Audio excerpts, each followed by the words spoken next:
How you doing, everybody? It's 1:40 a.m. here in Foxborough, Massachusetts, where the Packers fall at Gillette Stadium to the New England Patriots 31-27. And I learned tonight that I would not make a very good NFL player because I viewed this as an incredible moral victory for this team, coming in with Matt Flynn at quarterback, coming in with injuries upon injuries that have been an issue all season, playing a team that had blown out its last 5 opponents and was playing better than anyone else in the league, on their home field where Tom Brady had won 26 in a row and they were 17-1 in December since 2002, and the fact that the Packers really, while they wanted to win this game, didn't really need it in order to make the playoffs, and yet that was not the mentality in the locker room after the game. The Packers lose their 6th game this year, and all of them have been decided by 4 points or fewer. And I talked to Charles Woodson after the game. He's very frustrated by the fact that this team can't find a way to win close games. Mike McCarthy now 5-16 in a statistic my buddy Bill Johnson loves to hear, in games decided by 4 points or less. And this is a game where even though they're playing with Matt Flynn at quarterback, and even though they're facing some challenges in a very hostile environment where Tom Brady has been basically invincible, they still had opportunities to win. And the difference between teams that win close games and lose close games are a handful of plays. And those plays, very clear, very evident tonight against the Patriots. Allowing a 71-yard kickoff return by offensive lineman Dan Connolly shortly before halftime takes a 17-7 lead, leads to a 17-14 halftime lead. And then Matt Flynn comes out at halftime and throws a pick 6, and the Packers fall behind 21-17. Now that wasn't their death knell. They battle back. They show incredible resiliency. But again, they take the lead at 24-21, have a chance to punch in another touchdown and make it 31-21.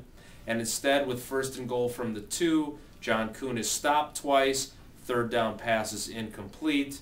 And the Packers settle for a 19-yard field goal, and it's 27-21.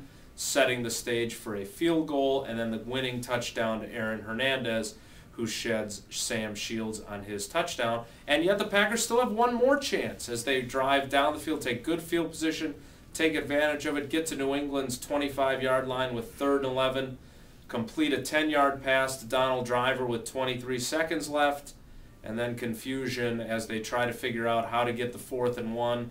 Don't know. They obviously can't spike it. Things go to pot from there, and Matt Flynn is sacked, fumbles on the final play of the game, and the loss is solidified. As I mentioned, regardless of what happened tonight, the Packers still control their destiny in the playoff picture, if you can believe that. They have to beat the Giants next week after the Giants collapse. Their 31-10 lead in the Meadowlands evaporates. They lose to the Eagles 38-31 on Deshaun Jackson's 65-yard punt return.